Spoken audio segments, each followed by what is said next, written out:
La corde, là, c'est une corde en chanvre qui est plus que centenaire maintenant, hein.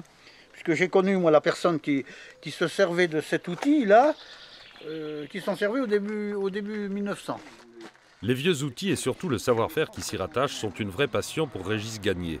En 1967, quand son père vend ses chevaux pour acheter un tracteur, il a le déclic et décide de photographier tous les gestes des métiers qui, petit à petit, disparaissent des campagnes. 45 ans plus tard, avec la complicité de Manuel Thierry des éditions de l'Étrave, il compile l'illustration de tous ces petits métiers dans un ouvrage intitulé Mémoire des gestes. C'est un peu grâce à sa profession de mécanicien agricole qu'il a pu rencontrer des personnages hauts en couleur. J'étais appelé pour dépanner le matériel, hein. Et donc, en discutant avec le client, on disait, attendez, à cet endroit-là, tu as un monsieur, il va bientôt arrêter, il travaille encore comme on travaillait à cette époque-là, mais ça va être fini.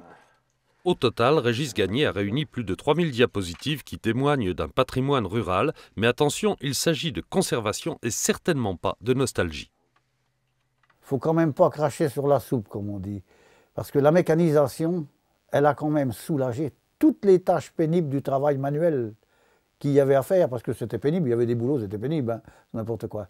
La mécanisation, de ce côté-là, elle a apporté. D'un autre côté, elle a repris de l'autre main ce qu'elle avait laissé, la convivialité, elle est partie. Enfin, on peut sans doute pas tout avoir.